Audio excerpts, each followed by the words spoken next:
शंकर समस्त चेतना के अहंकार के स्वरूप हैं। इस प्रकार विराट के देवताओं की टकराहट का वर्णन भी उसी प्रकार का है जैसे हमारे अंतःकरण में चलने वाली मन बुद्धि चित्त और अहंकार की टकराहट।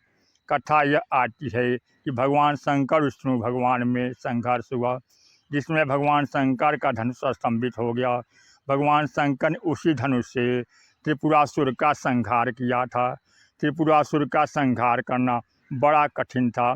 उसने आकाश में 3 नगरों का निर्माण किया था और जब भी उस पर आक्रमण कर रहा था तो वह त्रिपुरासुर एक नगर से दूसरे नगर में जाकर छिप जाता था।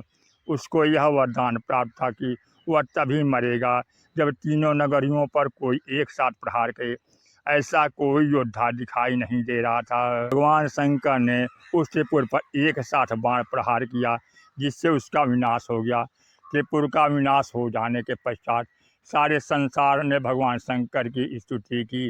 मंगल भवन अमंगल हारे, उमा सहित जहि जपहि पुरारी।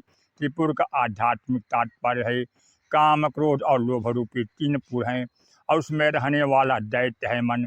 यह इतना विचित्र है कि कभी काम के नगर में, कभी क्रोध के नगर में और कभी लोभ के नगर में चला जाता है। स्थिति यह है कि यदि एक को जीत लें तो वह दूसरे में चला जाता है। काम को जीतने लगे तो क्रोध आ गया, भगवान शिव के द्वारा संपन्न होता है। जैसा कि कहा गया है कि भगवान विष्णु चित्त और शिव अहंकार के देवता हैं। अहंकार की सर्वश्रेष्ठ सफलता भगवान शिव की सर्वोत्कृष्ट सफलता मन पर, इस त्रिपुर पर विजय है। विजय के पश्चात जब भगवान शंकर विष्णु के सामने खड़े हुए तो शिव धनुष स्तंभित हो गया और उनको अपनी पराजय दिखाई देने लगी। वास्तव में मानव के जीवन में यही तो होना चाहिए। मन की विजय के बाद यह धनुष स्तंभित होता है या नहीं, स्तंभित होने का अभिप्राय क्या है, भगवान विष्णु चित्त के देवता और चित्त की परम स्थिति क्या है, व्यक्ति के कल्याण का चरम लक्ष्य बताते हुए पतंजलि योग दर्शन में आया है कि वह अपनी चित्तवृत्तियों का निरोध करे।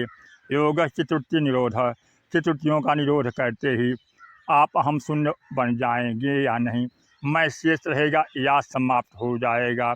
यदि मन पर विजय प्राप्त करने के बाद भी यह अहंकार रूपी धनुष स्तंभित नहीं हुआ, चित्तवृत्ति में निरुद्धता नहीं आई, तो सच्चे अर्थों में अहम में स्थिति रह गई। किंतु भगवान शंकर की विशेषता है कि धनुष के निरुद्ध हो जाने पर उनको दुख नहीं होता, जबकि दिन भर के कर्म के बाद भी व्यक्ति को यह ध्यान बना रहता है। अगर व्यक्ति किसी पद पर है तो उसको पदाधिकारी होने का भान है, समृद्धिशाली है तो उसको धनी होने का भान है, किसी जाति विशेष में आपकी आसक्ति है तो आपको उस जाति का होने का भान है। पर आखिरकार जब व्यक्ति गहरी नींद में सोता है तो उस समय न पदाधिकारी होता है, न समृद्धिशाली होता है, न कोई विशेष जाति का होता है। सत्य है कि उस समय सब कुछ छोड़कर ही सोते हैं। अतः यह सामाजिक स्थिति भी वैसी ही है जहाँ पर अहंकार पूरी तरह से निरुद्ध हो जाए। धनुष स्तंभित हो जाने पर भगवान शंकर ने स्वेच्छा से उसका परित्याग कर दिया। नारद जी ने क्रोध लोभ को जीत लेने के बाद एकांत में बैठकर सोचना प्रारंभ किया कि जितना बड़ा काम मैंने किया है, क्या वैसा आज तक किसी ने किया। अपने कार्य का मूल्यांकन करने लगे तो परिणाम यह हुआ कि अहम का त्याग न कर पाने के कारण नारद की दुर्दशा हुई। इसलिए शिव धनुष भंजन की कथा आती है और शिव धनुष का तो भंजन भगवान राम के द्वारा हुआ। इसलिए समाज में जीवन व्यवहार चलाने के लिए मनुष्य कर्म करे और अपने कर्तृत्वाभिमान का भगवान राम का नाम जप करके समाप्त कर दे तो मनुष्य का कल्याण हो जाता है। रामचरित सागर था न पावई कोई, संतंग संग जो सुने तुम्हें सुनाओ। सियावर रामचंद्र की जय।